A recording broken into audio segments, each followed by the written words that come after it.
Gregory Shepard, an entrepreneur who's built and sold 12 businesses, a recipient of 4 private equity awards, TEDx speaker and Forbes author. This is the Boss Podcast with Gregory Shepard. Thanks for taking the time from your busy schedule to join me in another episode of the Boss Podcast. My guest today is Matt Blumberg. Matt is the founder and CEO of Bolster, a talent marketplace for on-demand executives and board members, and the author of the new book, Startup CXO, a field guide to scaling up your company's critical functions and teams. Matt is like a spiritual brother of mine. He's dedicated his entire career to creating startups, scaling them, and sharing best practices of what works and what doesn't work. Matt, thanks so much for coming on the podcast. Absolutely. It's great to be here. Matt, we have so much to talk about and so little time, so let's just dive in and talk about your book. This book is fantastic. In fact, I just sent it off to all of our portfolio companies and said, this is a must read. You have to read that. What led you to write that book? Like, what series of events got you down to the point where you're like, this is the book I'm going to write. This is the topic I'm going to write about? So my first book led to the second book. So I'll tell the story of both. So Startup CEO, which is the book I wrote in 2013 and then did a second edition in 2020. It was designed to be an instruction manual for the first-time CEO. And I wrote it because I really wished I had had one and just, felt like there's so many people that are starting companies younger and younger with less and less experience that, just kind of jotting down for them, here's how to do a whole bunch of things was something I had been wanting to do for a long time. So I had this blog, startupceo.com, with hundreds and hundreds of blog posts of, my experience as a founder. And that plus some new material turned into Startup CEO, the book, which is 65 chapters of how to do X, Y, and Z, how to hire someone, how to do a pitch deck, how to run a board meeting, how to work with an EA, that kind of thing. And that book spawned a lot of questions from CEOs along the way. So there's one chapter of that book called The CEO as Functional Supervisor, which is one of the, important parts of the job of being a CEO is you got to manage the head of sales and you got to manage the CTO and you got to manage the CFO and the head of HR. And most CEOs have never done any of those jobs, right? At most, you've done one or two of them. So I had all these questions from CEOs who were reading Startup CEO saying, man, what I really need is an instruction manual for how to manage each of the people on my team. So that was kind of the genesis of Startup CXO. And what I decided to do was pull together people that I'd worked with in my career who were 20 plus year C-level executives in each of the different functions, HR, finance, marketing, sales, et cetera, and have each of them write, 20 chapters about what it's like to run that function at a startup, what it's like to scale that function. What are the critical competencies? What do you do? What do you do when? What do you not do? How do you relate to the other functions on the executive team? And basically, we put all of that together in one book. So Startup CXO is a book of books. It's got sections for each major functional area written by a functional expert. And then it has some connective tissue that I wrote in at the beginning, at the end, and in each section about sort of how I think about that function as a CEO. That is really interesting. I talk a lot about the horse and the jockey, right? The horse being the business product, and then the jockey being the entrepreneur. And a lot of the times, we're focusing on the product, right? We're trying to, as an investor, I'm looking at the product. Is the product good? Because a lot of times you can't judge the entrepreneur, right? It's really, especially if they're a new startup entrepreneur and they've never ridden the horse before, right? They're bound to make some mistakes. But what you're saying is give them some initial training that says, hey, this is how you do this. This is how you do this. Watch out for this and avoid these minefields and so on and so forth. So do you find that when people read the book and then they come back to you, that they come back and go, I've tried this with these functional area leaders and this really worked and that really worked? And does that lead you to a third book? There is a third book in the works, actually. And it's going to come out early next year, and it's called Startup Boards. So we have Startup CEO, Startup CXO, Startup Boards. And Startup Boards is actually a second edition of a book that was first written by a longtime investor and board member of mine, Brad Feld, from Foundry Group out in Colorado, with another venture capitalist, Mahendra Ramsangani. And I've written a tremendous amount about boards from the CEO's perspective, and I've been an independent director on a bunch of boards. And here at my current company, Bolster, one of the things we help CEOs do is build their boards. So we're doing a startup boards second edition that'll come out early next year that hopefully will sort of complete the set for the CEO.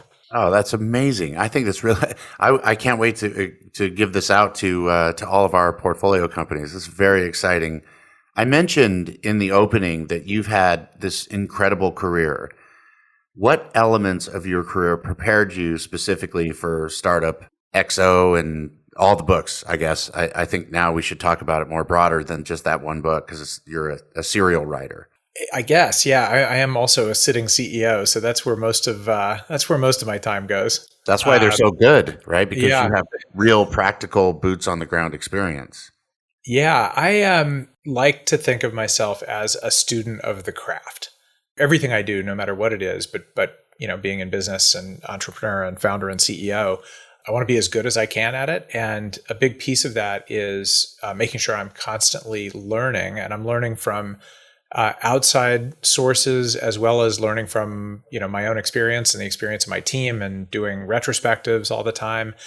And I think with all of that and the passage of time and experiences at different companies, sort of, those come together to give me not just the passion to do my job and do really well at it, but kind of document it along the way. And there's a great, as it relates to the books, there's a great quote from Toni Morrison, the Nobel laureate writer. She said something to the effect of, if there's a book that you want to read and it doesn't exist, you're obligated to write it. You must write it. And that was, I've really felt the case with both of the books so far. So I've done I've done 12 exits as an entrepreneur, and they're all different. Every single one has nuances here and there. And I'm wondering, with your experience of exiting a startup, what has your experience been like in exiting these things? Is it the same as me, where every one of them is a little different and there's nuances here and there? Or do you feel like there's some things that are consistent from entity to entity? Well, first of all, I haven't done a dozen of them. Good for you. And there's certainly, a lot of things that are different from situation to situation. But I can give you a couple of thoughts of things that I think are consistent from time to time, or things that I've tried to do from time to time. So, and these are, I think, all sort of about the mental side of being a founder or a CEO. One is you want to prepare yourself mentally and emotionally for an exit way before you exit. The founders that I know that have had the hardest time leaving a business have been the ones who didn't do that. I think you can simultaneously say, hey, I'm going to be in this business forever, and I'm the founder and it's going to be great. And also have in the back of your mind, well, what if I'm not? What's going to happen someday? So I think that sort of mental preparation of what's it going to be like to have someone else run this thing was very helpful for me in our exit. I think related to that, I am a big believer in marking transitions.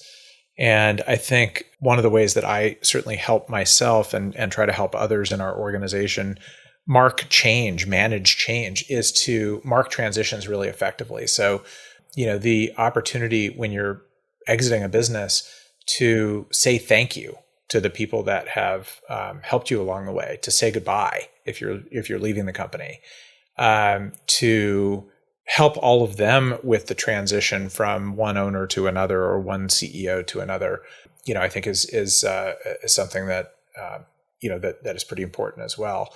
And then finally, it's around exiting, really wanting to leave the organization, whether it's the products or the customers or the people, in the best possible shape, so that when you hand that baton off to the company that bought your company and you're handing things over to them, that you're really proud of what they're taking. I agree 100%. I think it's really, that transition is really important. To do it, with grace and respect and honor, I think is a beautiful thing. I was at the other day before yesterday, I was at Camp Pendleton at the Marine Corps, and I was doing a war game exercise with a whole bunch of colonels and that sort of thing. And one of the things I saw on the way is a change of command. And the way that they handled the change of command was it was beautiful. I just stopped and watched it. And it was absolutely beautiful. And it when you said that, it made me think about that, right? About this respectful honor in terms of transitioning, yourself and your role to the next person who's taking over that. I think it's really cool that you mentioned that. It's an honor to be compared to Marines. So yeah, it was really cool. I mean, they had, it was joint forces. So it was people from all different branches of the military. It was a really fun exercise, actually. I want to ask you a question, go back to the book a little bit. I had this thought when you were talking and I came back and forth and I decided I should ask this question because I think the listeners would really appreciate it. Tell me about the role of a CXO and what does that entail? Like unpack CXO a little bit. Yeah. So first of all, CXO, if people aren't familiar with it, is just Chief Something Officer. So any C-suite leader in a company. So I think there are maybe 4 important things you have to do to be an effective Chief Something Officer, head of sales, head of marketing, head of HR, head of finance. Right? One is you have to really understand all the details that go into making your function work. So, fortunately, by the time most people get to be a CXO, they've come up through the ranks of their function. They may not know all of it, right? Think about it. If you come up through marketing, maybe you were a brand person, maybe you were a demand gen person, maybe you were a digital person. So you may not have done everything, but you really have to understand all the details that go into making your department function. The second thing, which is sort of a layer up from that, is you have to have a strategic framework for your department, or a reason for being, right? As they say in French, a raison d'etre. And I'll give you an example of this. My longtime CFO and multiple time co-founder, Jack Sinclair, who wrote the CFO section of the book, talks about finance as a partner. And his strategic framework for the finance and accounting department is to partner with the business, to partner with fellow executives and decision makers to provide them with actionable information. Whether you like that particular thing or not, that's an example of strategic framework for a functional department. I think it's really beautiful because a lot of times, they're at odds with each other. Yes. Finance is the unappreciated bad guy and poking holes in all the sales, Right. So I think it's really important. And that comment about partner with them and really work with them and try to establish a relationship where you're weaving through the tapestry of the business functional areas together, I think is really, really cool. And I know in your book, I read that part of it. It's just really, I think your book's really good, by the way. I've been building companies for 25 years and I thought it was really good. And I can't say that about all these types of books. So thank you. Yeah, really well done. As you know, a lot of times scaling a business is harder than starting a business. And for the listeners, I wanted to know if you could give us some advice on the major issues and what comes up when you actually switch from that growth mode to that scaling mode, and they're usually really close together and crash into each other. Yeah, I'll give you a couple things that I've learned over the years. One thing in terms of sort of myself that I've always found is obsessing about seeing around corners, not just about knocking out the tasks that are in front of me. People will always be driven by the urgent, right? The things that someone's throwing at you that you've got to react to. But the ability to have a longer horizon and operate in multiple horizons at the same time is so important. So yeah, you got to clean out your inbox every day, but you also need to make sure you're making the quarter and that you're set up to make next quarter and that you're going to make the year and that you're thinking about next year and the year after. And that gets trickier with organizations that are scaling rapidly, but is even more important. The second thing for me is thinking about the organization as a talent machine. So not just thinking about like, hey, how do I hire the best people for the job at the moment, but how do I get the organization to produce the best people at level 1 for level 2 and at level 2 for level 3, so that over time, you're not constantly having to hire in senior people all throughout the organization, but your organization is growing talent.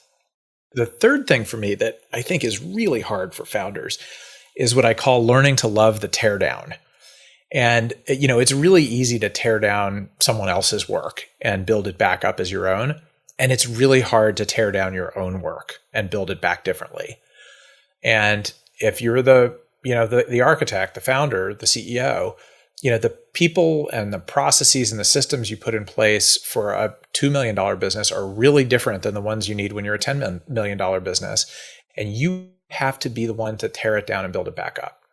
That is incredibly wise. That is very true. You have to restructure as you go through the different gates along the life cycle of a startup. I agree 100%. Give us a little more on that. So if you're essentially this talent machine, right? So you're hiring a certain type of person and then you're fostering their development until either they get moved down, move out, or you move somebody in, or they move up, right? So are you hiring somebody that you think can be there in the future, or are you hiring somebody that you need right now? Like, what of those two is the primary focus? Yes is the answer. And it depends a little bit on the job, right? Different teams and different departments kind of function differently. So here are two examples that are extremes, right? Sales. If you talk about an enterprise sales organization, you're talking about an organization that can have many, many different levels in it. And each level, as you move up, carries more quota and works on more complicated accounts. And it's incredibly painful when quota walks out the door, right? When you have a senior sales rep with a big book of business walks out the door. But it's a lot less painful if someone who's handling smaller accounts, commercial accounts, mid-market accounts can bump up to that role and pick the book of business up. So a selling organization where you can start with SDRs or BDRs and move them into a junior rep and move them into a commercial rep and move them into an enterprise rep, is the example of you hire someone for what you need today with an eye toward what you need tomorrow. But at the same time, you need today's job done and you need it done well. And we always told people, you don't have to be here to get promoted. And what I mean by that is there's some people in life that are just great doing their job and they don't necessarily want the next challenge and the next challenge and the next challenge. And that's okay too. Mm-hmm. So it's kind of balancing that out to make sure that you have enough stability in your organization, but you also have people who are promotable to the next level at all times. So let me ask you this. So one of the things I tell people when I'm talking to them is that I see all the time, I did this study on why entrepreneurs fail. It was like this 5-year thing and 1,200 interviews and hundreds of thousands, like 5 people. It was a big, big project. And when I did that and I was learning why they failed, one of the reasons is that they hire senior level executives when they're still in pre-seed or seed, or even series seed. And those people are used to hiring people to do the job and not actually rolling up their sleeves and doing the job. And a lot of times they don't even know how to do the job. They know how to hire the right people to do the jobs. Right. What kind of advice would you give to an entrepreneur when they're in the situation where it's like, okay, well, I need somebody that can roll up their sleeves and work in a startup, but I also need a FAL, a functional area leader, but I can't afford them right now. And maybe the person that I'm hiring to do the job now can't do that, but then they might be upset when I hire over them. How do you handle that sort of a scenario? Yeah, it's really tricky. There are a couple different thoughts that I have on that. One is I think hiring for stage experience is just as important as hiring for, functional experience or domain experience. And, finding people that are comfortable at whatever series you're at and understand what that is and they've done it before is really important. Not to be promotional, but one of the things that we do at Bolster, which is my new company, is we place interim executives and functional mentors and other things too, like board members and full-time executives. But interim and fractional executives are incredibly helpful and useful for early stage companies who can't afford full-time C-level help in every seat, but who do need to augment a more junior team with some experience. So I think the gig economy has moved up market, and I think the notion that you can have that expertise without having them W-2 full-time is here to stay. I agree. Well, hang on, Matt. We have to take a quick break, but coming up in the second part of my talk with Matt Blumberg, the founder of talent marketplace Bolster and the author of the new book, Startup CXO, Matt discusses the importance of adding independent directors to your board. My mantra for startup boards is what I call the rule of ones, which is add independent directors from day one, only have one member of the management team on the board, and for every one investor, have one independent. And that's, I think, a good recipe for building a balanced and highly effective board. Learn more about the Boss Business Operating Support System at bossstartupscience.com. Or you can reach Gregory Shepard at gregoryshepard.com. This has been a production of Forbes Books.